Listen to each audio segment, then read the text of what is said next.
The sound of shattering crystal was the only thing loud enough to silence the music in the Vanzetti VIP lounge. 1 second, the room was filled with laughter and the clinking of expensive champagne flutes.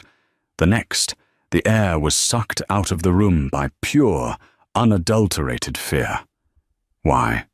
Because Marco, the charismatic Capo, had just asked the waitress a simple, flirtatious question. He asked if she had a boyfriend. She smiled and innocently said, "Not yet." And that was the moment Dante Vanzetti, the most dangerous don in New York, crushed a whiskey glass in his bare hand. Blood dripped onto the white tablecloth, but his eyes never left her face. That was the moment everyone knew. The waitress belonged to the devil. Olivia resented the high heels she was forced to wear at the Onyx, Manhattan's most exclusive underground supper club. Her feet throbbed as she balanced a tray of crystal tumblers, weaving through the dim, smoky room. At 23, Olivia wasn't looking for trouble. She was looking for tuition money. She was 2 semesters away from her law degree, and her father's gambling debts were the anchor, dragging her drowning body down. The Onyx was owned by businessmen. Everyone knew what that meant, but the tips were good enough to make you look the other way. Tonight, however, the atmosphere was different. The air felt heavy, charged with static electricity. The Vanzetti family was in the house. Olivia had seen them before, but usually from a distance. Tonight, the manager, a sweating, nervous man named Mr. Henderson, grabbed her by the arm. "Olivia, table 1, the circular booth. You are the only one serving them tonight. Do not speak unless spoken to. Keep the glasses full. And for the love of God, do not spill anything." Olivia nodded, smoothing her black dress. She approached table 1. There were 5 men, all in tailored Italian suits that cost more than her father's house. In the center sat Dante Vanzetti. He was terrifyingly handsome, in a way that made your stomach drop. He had dark hair swept back, a sharp jawline covered in a shadow of stubble, and eyes the color of cold steel. He wasn't speaking. He was just watching the room with the lethargy of a predator that knows it has no natural enemies. To his right sat Marco, his capo and second-in-command. Marco was the opposite, loud, laughing, swirling a glass of scotch. He was handsome, too, but in a reckless, boyish way. "Gentlemen," Olivia said, her voice steady despite her racing heart.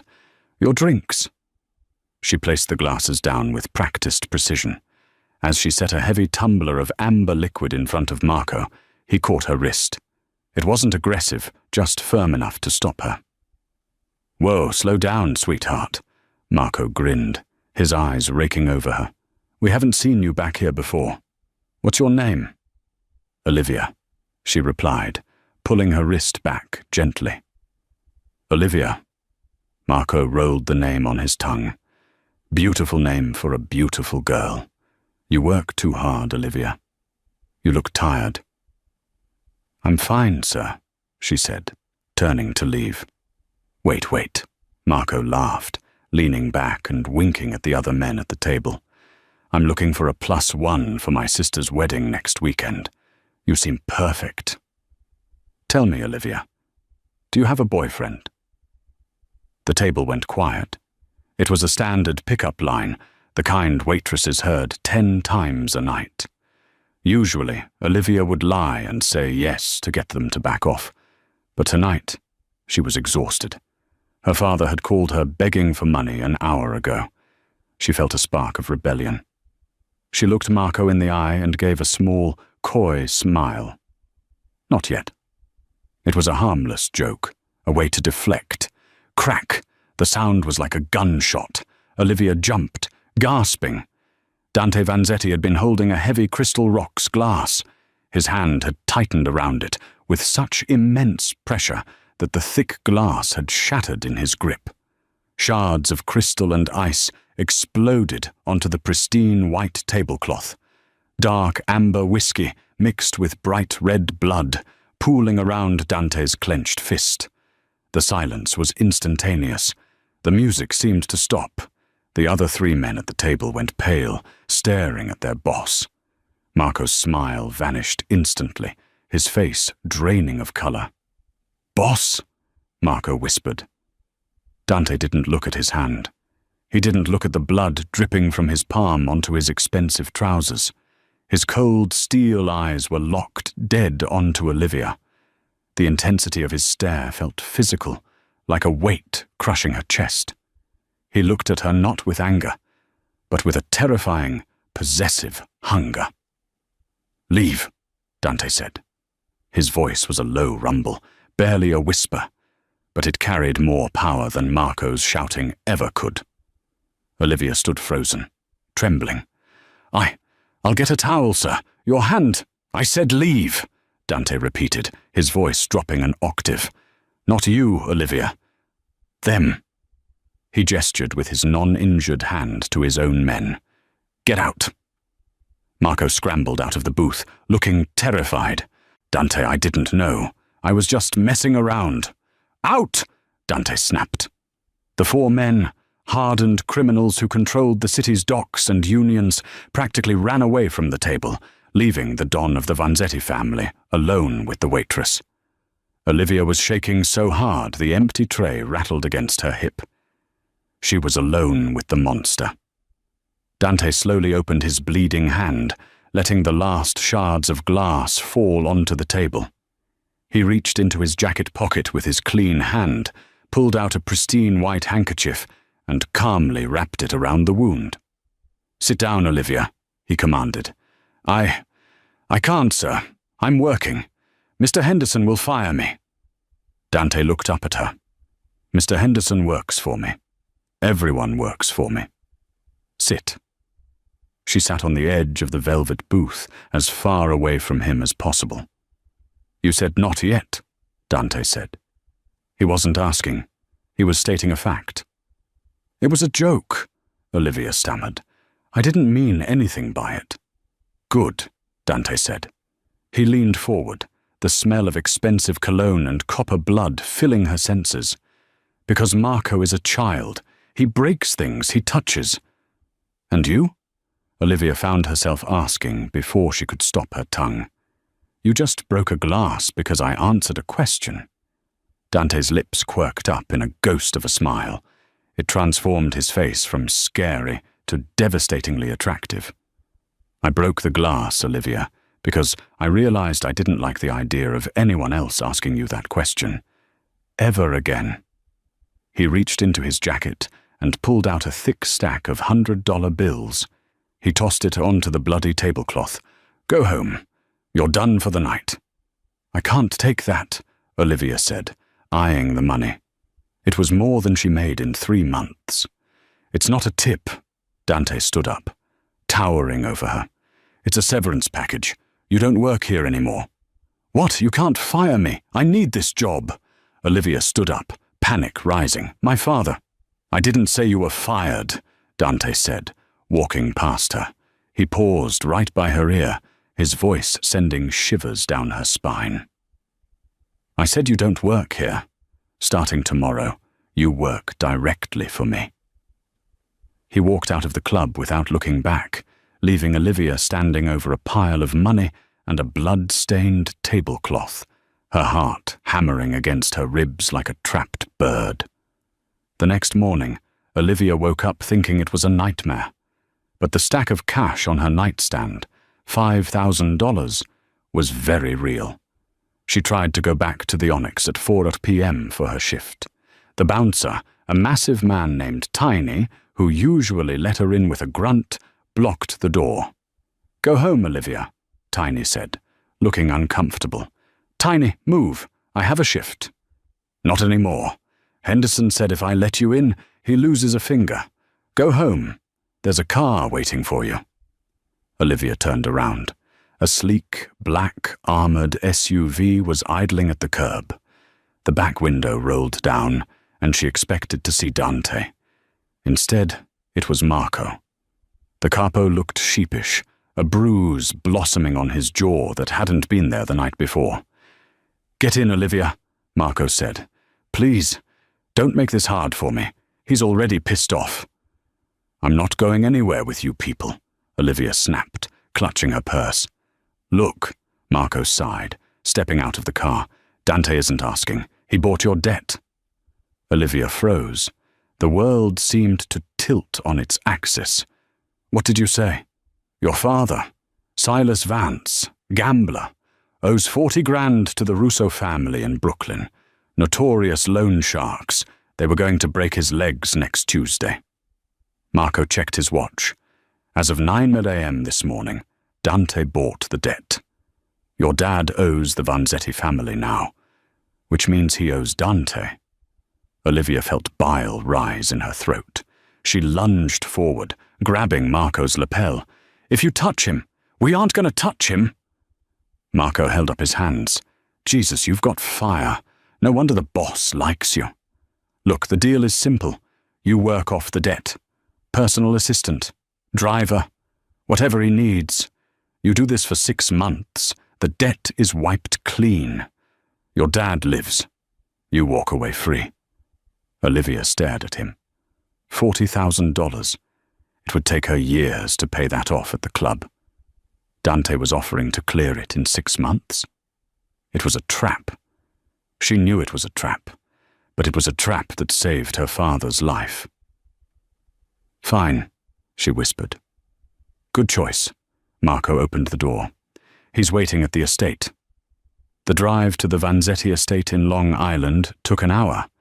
They passed through massive iron gates, up a winding driveway lined with ancient oak trees. The house wasn't a house. It was a fortress disguised as a mansion. Security cameras were everywhere. Armed guards patrolled the perimeter with Dobermans. Marco led her into a study that smelled of old books and cigar smoke. Dante was standing by the window, looking out at the gardens. His hand was bandaged. "Leave us," Dante said.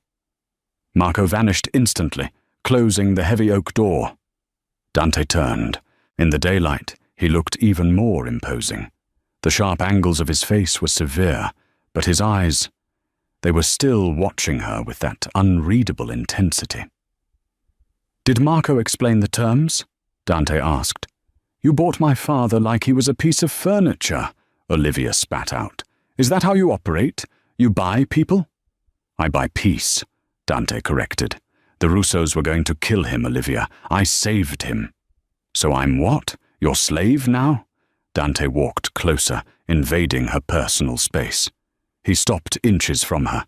She refused to back down, tilting her chin up to meet his gaze. "No," he said softly. "A slave has no choice. You can walk out that door right now. I won't stop you. But the Russos will come for your father within the hour." "That's not a choice. That's blackmail. That's business." Dante walked behind his desk and picked up a file. "You study law. You're smart. I don't need a waitress. I need someone who isn't afraid of me to manage my legitimate schedules. You'll organize charity events, manage the real estate portfolio, and keep my public image clean."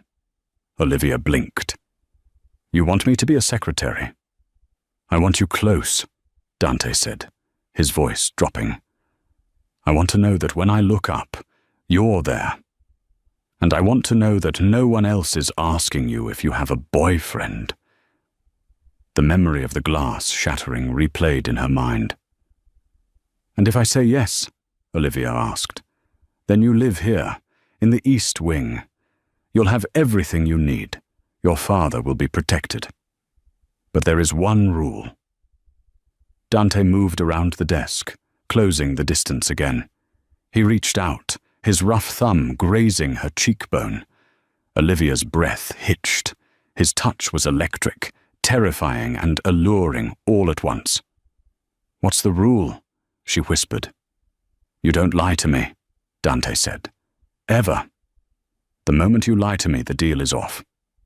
"And Olivia?" "Yes. If you ever look at another man the way you looked at Marco last night, playful, inviting, I won't just break a glass." His eyes darkened to pure obsidian. I will burn the city down." Olivia swallowed hard.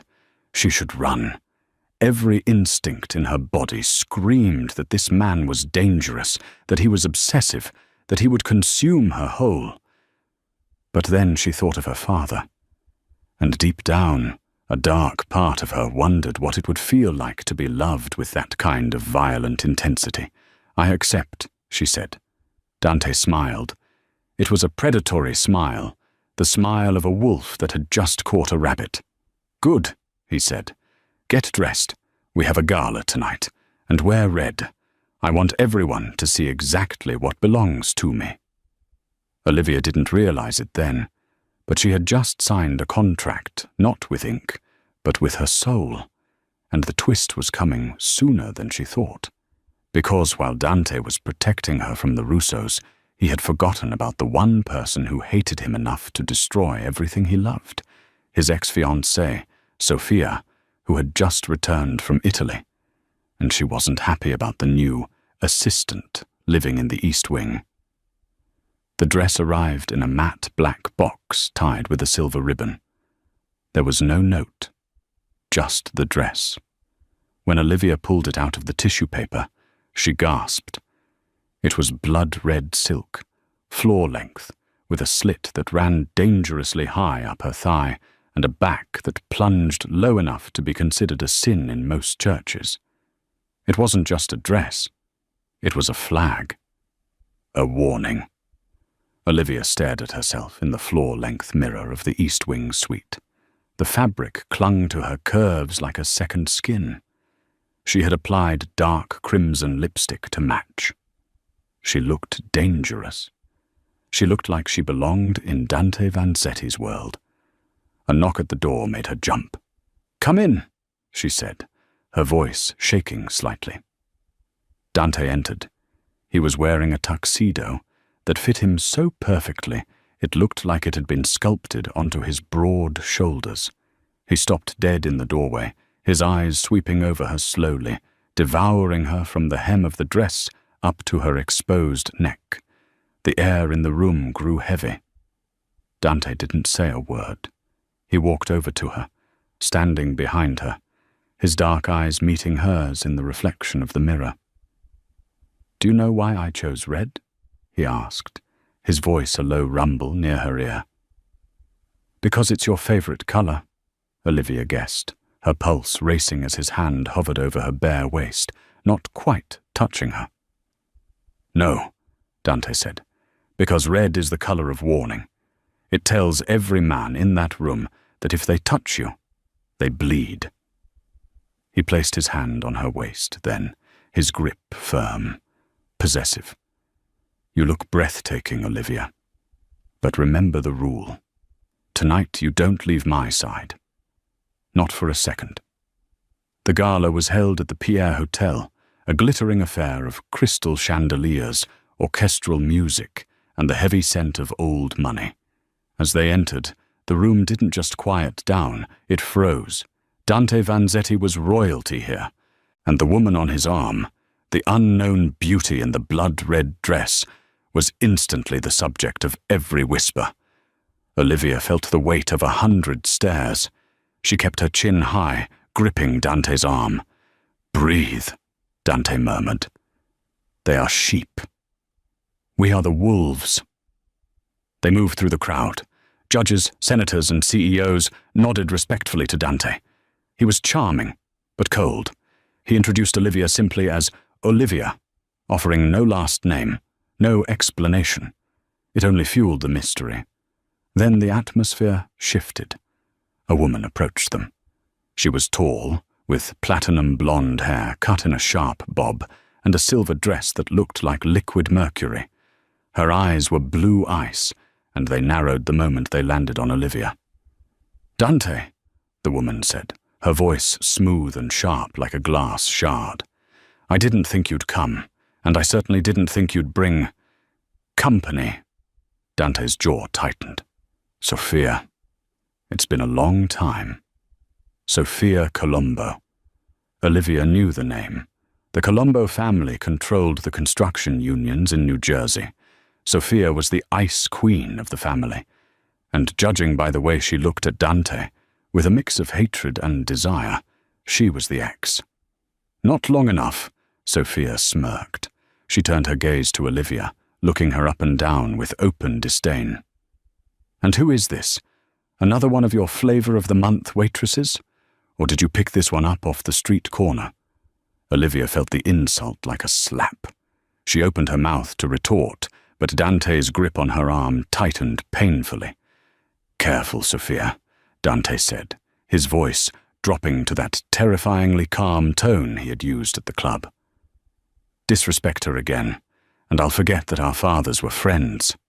Sophia laughed, a brittle sound. "Oh, please, don't tell me you're serious about her. She smells like desperation and cheap perfume." "She is my personal assistant," Dante said, "and she is under my protection." "Protection?" Sophia stepped closer, lowering her voice so only they could hear. "Does she know, Dante? Does she know what happened to the last girl you protected? Does she know about Isabella?" Dante went rigid, the color drained from his face, replaced by a rage so potent the air around them seemed to vibrate. "Walk away, Sophia," Dante snarled. "Tick-tock, little girl." Sophia winked at Olivia. "Enjoy the red dress. It hides the bloodstains well." Sophia turned and vanished into the crowd. Olivia looked up at Dante. He looked like a statue carved from granite. "Who is Isabella?" she asked. "No one," Dante snapped. "We're leaving." "We just got here," Olivia protested. "Dante, you can't just run because your ex said something mean. Who is Isabella?" Dante turned on her, his eyes blazing. He grabbed her hand and pulled her toward the balcony doors, away from the prying eyes of the ballroom. The cold night air hit them as they stepped out onto the terrace. "You want to know?" Dante cornered her against the stone railing, the New York skyline glittering behind him. "Isabella was my fiancée. 5 years ago. A rival family wanted to get to me. They couldn't touch me, so they took her." Olivia gasped. "Dante." "I found her," Dante continued, his voice devoid of emotion, which was scarier than if he had been shouting. "But I was too late. I swore that day I would never let anyone I care about be used as leverage again. That is why I am insane, Olivia. That is why I break glasses and threaten Capos, because I will not bury another woman I love." The silence stretched between them. The word hung in the air. Love. He hadn't said he loved Olivia. He had said he wouldn't bury another woman he loved. But the implication was there. He was falling. And he was terrified. "I can take care of myself," Olivia whispered. "No, you can't," Dante said roughly. "You have no idea what monsters are in the dark. But I do, because I am the king of them." He leaned in, his face inches from hers. For a moment, she thought he was going to kiss her. Her breath hitched, her lips parting. Dante's gaze dropped to her mouth, hunger warring with restraint. Suddenly his phone buzzed, the moment shattered. Dante pulled away, checking the screen. His expression hardened into a mask of fury. "We have to go," he said, grabbing her hand. "Now." "What is it?" "It's your father," Dante said, dragging her toward the exit. "He didn't listen." The ride to the warehouse district in Queens was silent and terrifying. Dante drove the armored SUV himself, his knuckles white on the steering wheel. Marco was in the passenger seat, loading a clip into a semi-automatic pistol. "I told him," Olivia said, her voice trembling. "I told him the debt was paid." "Gamblers don't stop because the debt is paid, Olivia," Dante said coldly. "They stop when they're dead. Your father went back to the Russos. He tried to place a bet on the boxing match tonight, using my name as collateral." Olivia felt sick. "He used your name? He told Lucas Russo that he was the father-in-law of the Vanzetti Don, that he had credit." Dante swerved around a corner, tires screeching. "Lucas Russo called me. He has your father, and he wants to trade. Trade for what? Territory, Marco answered from the front seat. The docks. Lucas wants the shipping routes. Or, Dante added, his eyes meeting hers in the rear-view mirror. He wants you. Olivia's blood ran cold. They pulled up to an abandoned meatpacking plant. 3 black SUVs were already there. A dozen men stood guard, holding assault rifles. Stay in the car, Dante ordered. Lock the doors. If I don't come back in 10 minutes, Marco has orders to drive you to the airfield and put you on a plane to Sicily. I'm not leaving you, Olivia said. This isn't a debate, Dante roared. It was the first time he had truly yelled at her. Lock the doors. He slammed the door and marched toward the warehouse, flanked by Marco and 4 other Vanzetti soldiers. Olivia watched them go, her heart hammering against her ribs. She saw Dante walk right up to the entrance. He didn't look scared. He looked bored. He looked like the Grim Reaper, checking his schedule. Inside the warehouse, the smell of rusted iron and old blood hung in the air. Silas Vance, Olivia's father, was tied to a chair in the center of the room. He was beaten, his face swollen, crying. Lucas Russo, a short, stocky man with a scar running down his cheek, stood over him, holding a baseball bat. Dante! Lucas grinned, spreading his arms. So nice of you to join the family reunion. Let him go, Lucas, Dante said, stopping 10 feet away. He's a nobody, a leech. He's your girl's daddy, Lucas laughed. And word on the street is, you got a soft spot for the girl. That's dangerous, Dante. Emotions make you weak. Remember Isabella? Dante didn't flinch. I'm giving you one chance, Lucas. Release him, walk away, and I let you keep your kneecaps. I want the docks, Lucas spat. Sign over the shipping lanes and you get the old man. No, Dante said. Then he dies. Lucas raised the bat. Wait! The shout came from the entrance. Dante spun around. Olivia was standing there. She had defied him. She had gotten out of the car. Olivia, get out! Dante shouted, real fear cracking his voice. Let him go, Olivia said, walking forward, her red dress trailing on the dirty concrete floor. She looked like a queen walking through a slaughterhouse. My father is an idiot, but he's my idiot. If you want to hurt someone, hurt me. Lucas Russo's eyes widened. He licked his lips. Well, well, the prize herself. You know, Dante, she's even prettier up close. Maybe I don't want the docks anymore. Maybe I keep her. Lucas signaled his men. 2 guards moved toward Olivia. Don't touch her.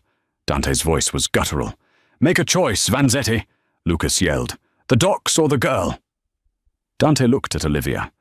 He looked at the guns pointed at her. He looked at Lucas. And then Dante smiled. It wasn't a nice smile. It was the smile of a man who had already won. You made a mistake, Lucas, Dante said softly. You assumed I came here to negotiate. Dante raised his hand and snapped his fingers. Crash! The skylights of the warehouse shattered as 4 figures rappelled down from the darkness above on ropes. At the same moment, the side doors exploded inward. It was an ambush. Dante hadn't come alone. He had surrounded the building before he even walked in the door. Gunfire erupted. It was deafening. Olivia screamed, dropping to the floor. She saw Dante move. He was a blur of violence. He disarmed the nearest guard, breaking his arm with a sickening crunch, and shot the man twice in the chest. He moved toward her, shielding her body with his own, as bullets sparked off the concrete around them. I told you to stay in the car, Dante shouted over the noise, firing his gun over her shoulder with deadly precision. I couldn't let you die, she screamed back. Dante grabbed her by the waist and dragged her behind a stack of crates. Marco was there, untying her father. Get them out, Dante ordered Marco. Take the back exit. What about you? Marco asked.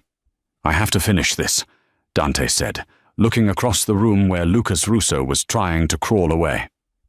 Dante stood up and walked into the open fire. He didn't run. He stalked. He shot 2 more of Russo's men without breaking stride. He reached Lucas, who was scrambling for his dropped gun. Dante stepped on Lucas's hand, crushing it. Lucas screamed. Dante stood over him, the smoking gun at his side.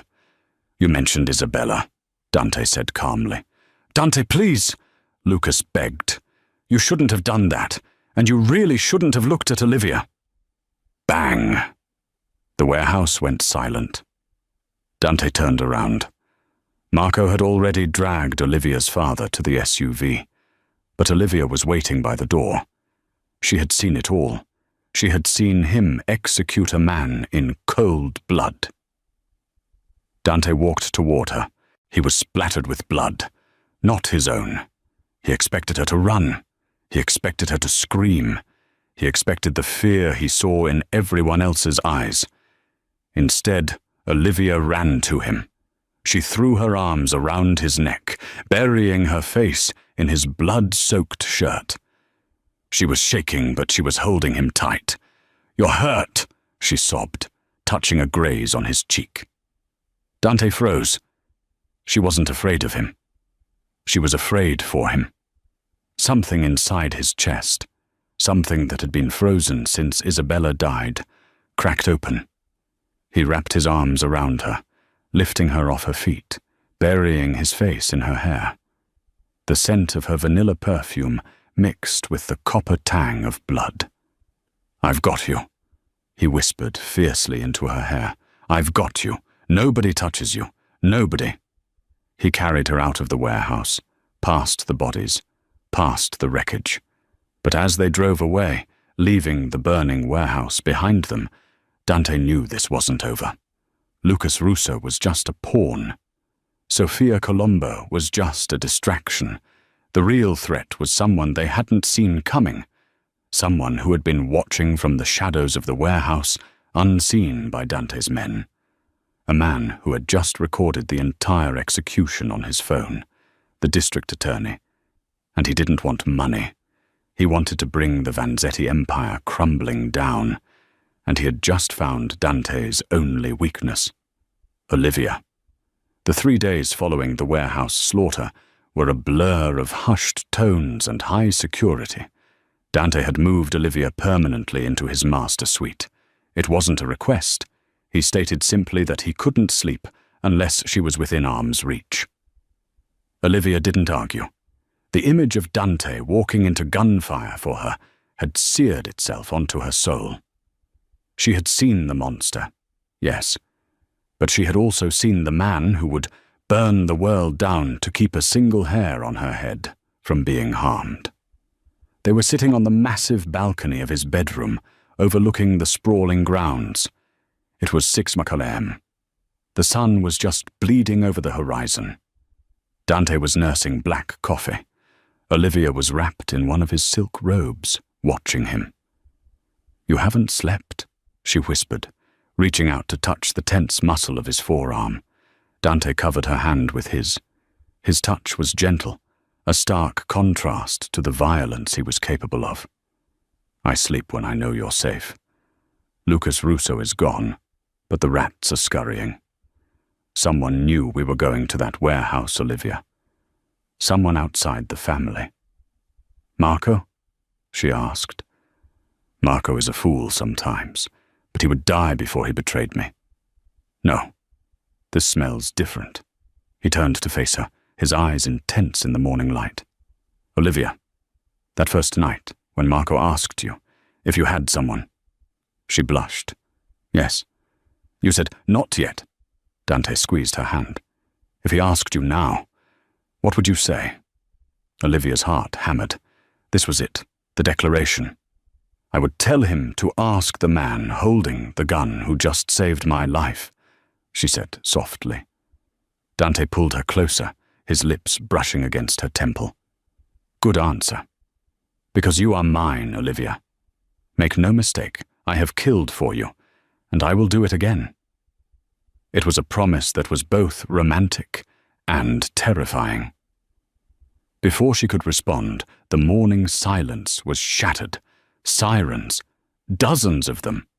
Dante was on his feet instantly, pulling Olivia behind him. Blue and red lights washed over the estate walls. The front gates were smashed open by an armored tactical vehicle. "FBI, open up!" The amplified voice boomed across the lawn. "Dante, what's happening?" Olivia grasped his arm. "Stay here," Dante commanded, his face turning to stone. "Do not leave this room." He went downstairs to meet them. Olivia watched from the balcony as 50 agents in windbreakers swarmed the property. Leading them was a man in an expensive charcoal suit. He didn't look like a cop. He looked like a shark in human skin. This was Sterling Thorne, the district attorney of New York. He had built his career on promising to take down the 5 families, and the Vanzettis were his white whale. Dante met him in the foyer. Marco and half a dozen guards were already there, hands on their weapons. "Get your dogs to stand down, Vanzetti," Thorne sneered, flashing a warrant, "unless you want a bloodbath in your nice Italian marble hallway." Dante signaled with a twitch of his head. His men stepped back. "To what do I owe the pleasure, Sterling, running for mayor early?" "I'm here for the truth, Dante." Thorne walked past him into the grand living room, acting like he owned the place. He pulled out his smartphone. "You've been sloppy. Love does that to a man. Makes him reckless." Thorne tapped the screen and held the phone up. Dante's blood froze. It was a video. Grainy, dark, shot from a high angle in a warehouse. It showed Dante stepping on Lucas Russo's hand. It clearly showed him pulling the trigger. The execution. "Federal RICO charges," Thorne said gleefully, pocketing the phone. "Murder in aid of racketeering, conspiracy, kidnapping. I have enough here to bury you under the jail for 3 lifetimes, Dante." Dante didn't move. His mind was racing. The angle of the video. It was taken from the catwalks above.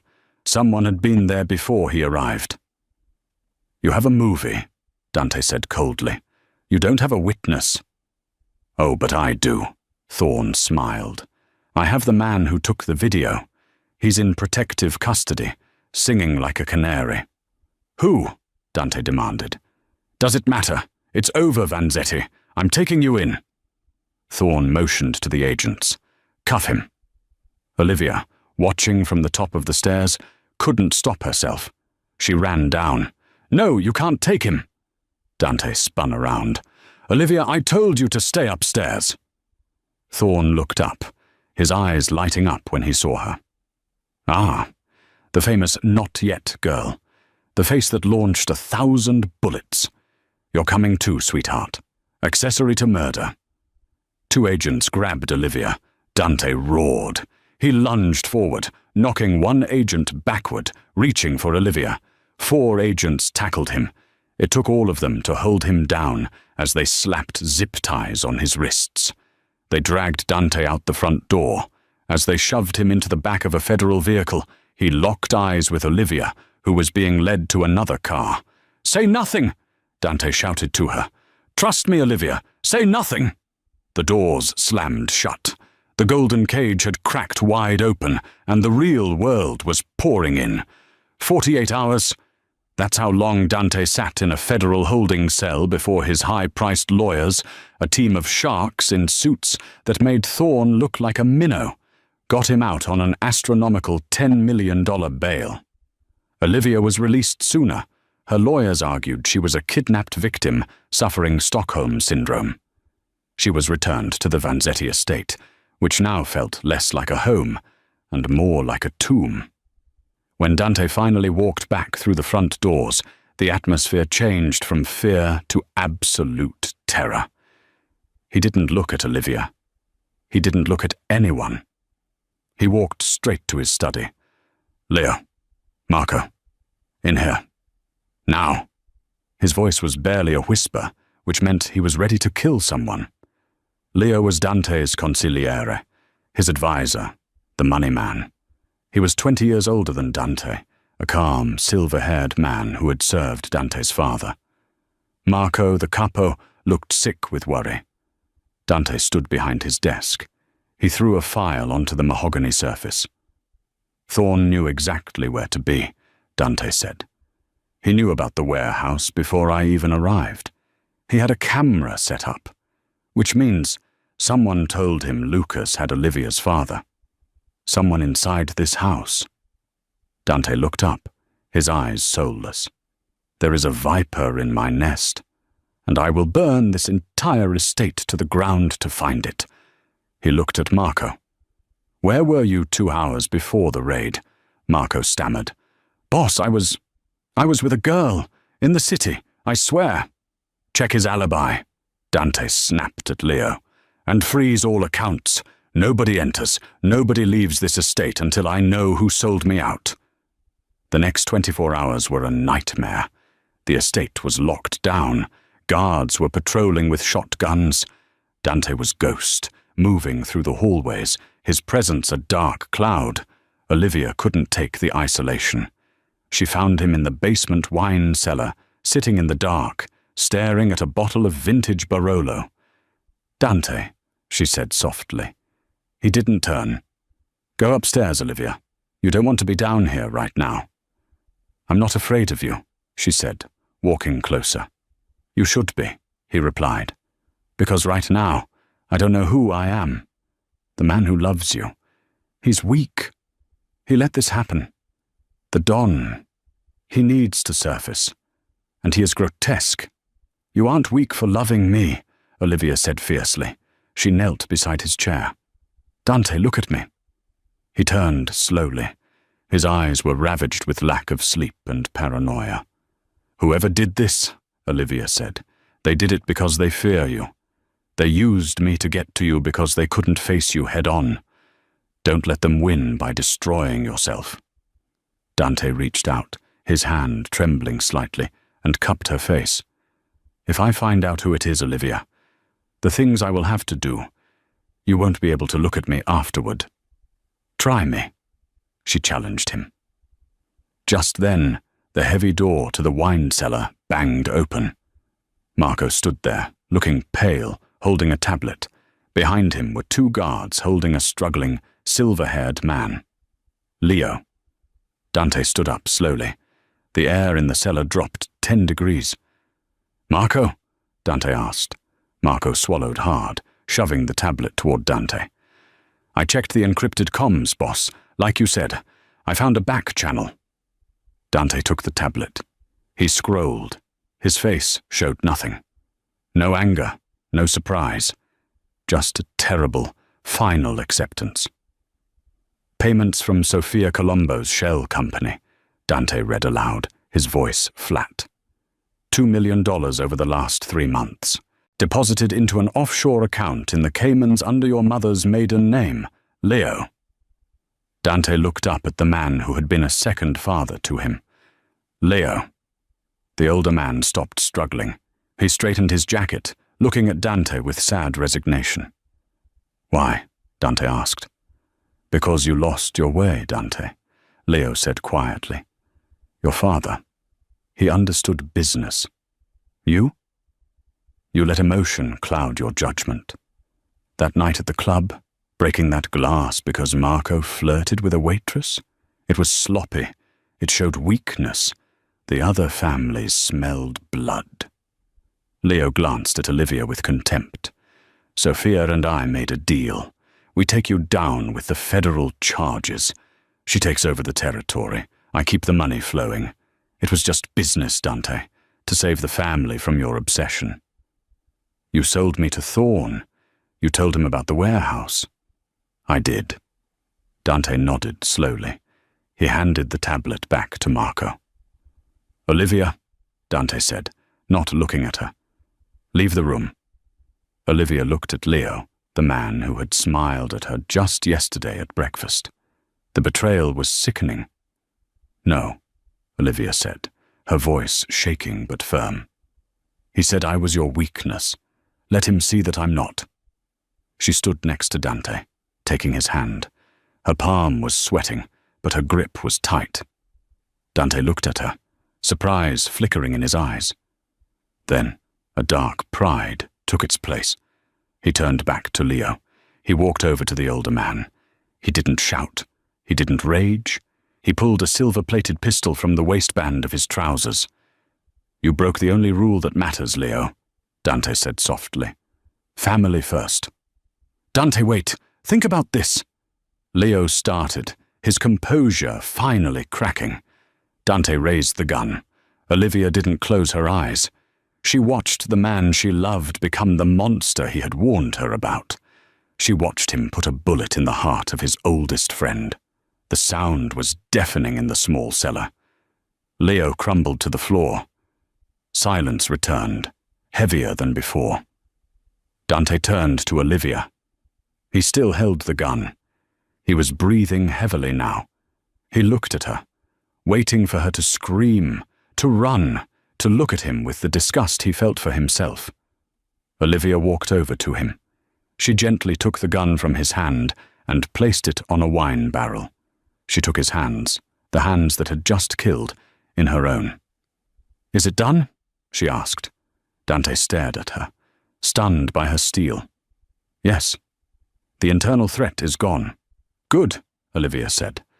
"Now, let's deal with the district attorney." The funeral for Leo was a quiet, closed casket affair. The official story was a heart attack. In the Mafia, the truth is a luxury few can afford. Dante was changed. The manic, possessive energy that had defined him since meeting Olivia had cooled into a terrifying, razor-sharp focus. He wasn't just a man in love anymore. He was a don who had cleaned his house with blood and was ready to war with the world. And Olivia? She had stopped trembling. 2 days after Leo's death, the morning of Dante's preliminary hearing, they stood in the foyer of the estate. Dante adjusted his silk tie in the mirror. He looked impeccable, untouchable. Olivia descended the grand staircase. She wasn't wearing red today. She wore a tailored black power suit that cost more than her father's car, her hair pulled back in a severe, elegant bun. She looked every inch the Mafia queen. "Are you ready?" Dante asked, offering her his arm. "To watch you burn them down." Olivia took his arm, her grip firm. "Absolutely." They didn't go to the courthouse. The armored convoy drove straight to the federal building, to the private office of District Attorney Sterling Thorne. Thorne was waiting, sitting behind his desk, with the arrogance of a man holding a royal flush. The video of the execution was paused on a large monitor on his wall. "Dante," Thorne smirked, leaning back. "Saving me the trouble of the commute? I appreciate it. Ready to discuss the terms of your surrender?" Thorne glanced at Olivia. "And you brought the accessory. How quaint. Maybe I can get you adjoining cells." Dante didn't sit. He stood before the desk, radiating a cold menace that made the air conditioner seem loud. "There will be no surrender, Sterling, and there will be no trial." Thorne laughed. "You're delusional. I have you on 4K video executing a man. The ink on the indictment is already dry." "You have a video," Dante agreed quietly. "But you lost your star witness. Leo is dead. Tragically. Heart condition." Thorne's smile faltered slightly. "It doesn't matter. The video speaks for itself. It's admissible." "Is it?" Olivia spoke up. Her voice was calm, judicial. She walked around the desk, standing near the window. Thorne bristled at her intrusion into his space. "Under the federal rules of evidence, without a witness to authenticate the time, place, and lack of alteration, that video is just a movie. A jury might never see it. Any decent lawyer could tie this up in pre-trial motions for 5 years. Thorne glared at her. "You think you're a lawyer now, sweetheart?" "I'm close enough," Olivia said coldly. But Dante didn't come here to argue the law. He came to make a trade. Dante pulled a small, encrypted flash drive from his pocket and tossed it onto Thorne's desk. It made a tiny clatter that sounded like a gunshot in the silent office. Leo was a meticulous man, Dante said. He recorded everything, not just me. He recorded his negotiations with Sofia Colombo, and he recorded his negotiations with you. Thorne went pale. I never spoke to your consigliere. Don't lie to me, Sterling. Dante's voice dropped to that dangerous rumble. It's insulting. You took $300,000 from Sofia Colombo to look the other way on her union racketeering operations in Jersey, in exchange for her handing you the Vanzetti family on a platter. You're dirty, Sterling. Dirtier than me. At least I'm honest about what I am. Dante leaned over the desk, his face inches from the DA's. On that drive is audio of you accepting the bribe, bank transfer records, everything. Now, here is the deal. You are going to announce that upon further review, the evidence against me in the Russo matter is circumstantial and insufficient. You will drop all charges with prejudice. Today.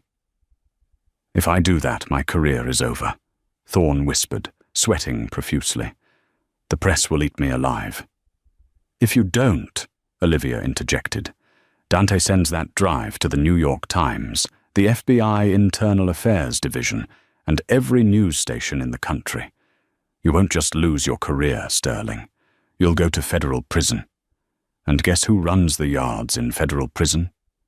Olivia smiled, a chilling echo of Dante's own predatory grin. We do. Thorne looked from Dante to Olivia.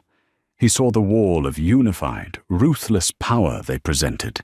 He realized then that he hadn't just tried to take down a mob boss, he had tried to take down a dynasty.